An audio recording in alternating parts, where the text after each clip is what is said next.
দিনটা ছিল 26 নভেম্বর, আমার হাজব্যান্ডের জন্মদিন। কোনো বছর কেক কাটা হয় না, তাই ভাবলাম এবার একটু সারপ্রাইজ দিই। তাই বড় ছেলেকে বললাম সকালবেলা একটা কেক কিনে নিয়ে আসতে। যেমন ভাবনা তেমন ছেলে বলল ওর স্কুলের ওখানে নতুন একটা ক্রিমসের কেকের দোকান খুলেছে, ওখান দিয়ে কেকটা আনা হয়েছে। আমার ছেলে গিয়ে সকালবেলা কেকটা নিয়ে এসেছে। রাত্রিবেলা ওর বাবা অফিস থেকে ফেরার পর কেকটা কাটার আয়োজন করলাম। এসব দেখে ওর বাবা খুব খুশি হয়েছে, লাইফেই প্রথমবার কেক কাটলো। আমরা সবাই আনন্দ করে ওকে বার্থডে উইশ করলাম। কেক কেটে এক এক করে আমার ছোট ছেলেকে, বড় ছেলেকে, আমার জায়ের মেয়েকে খাইয়ে দিল। তোমরা সবাই উইশ করো আমার হাজব্যান্ডকে, ও যেন ভালো থাকে, সুস্থ থাকে আর এইভাবে হাসি খুশি থাকে।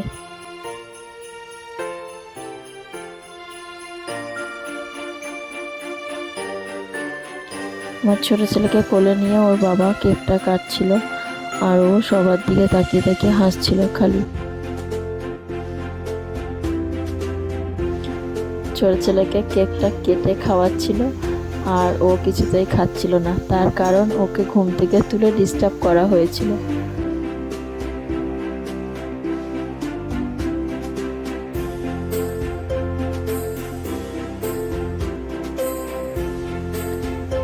তারপর বড় ছেলে এক একে সবাই মিলে বার্থডে বয়কে কেক খাওয়াচ্ছে।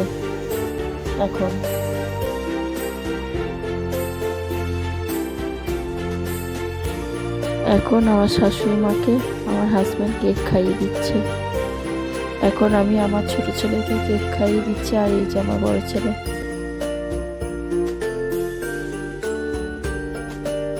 এবার কেকটা কেটে আমার হাজব্যান্ড বাচ্চাগুলোকে দিয়ে দিল। এবার দেখো, এদিকে মোমবাতি নেবানো হয়নি, কিন্তু কেক কাটা হয়ে গেছে। এবার আমার হাজব্যান্ড আমাকে কেক খাইয়ে দিচ্ছে, আর আমি ওকে কেক খাইয়ে দিচ্ছি।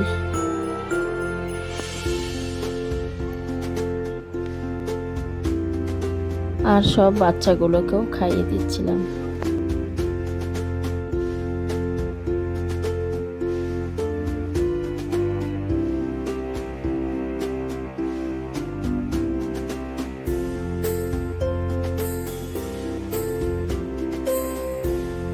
কেকটা খেয়ে যা বুঝলাম, কেকটা খুবই ভালো খেতে।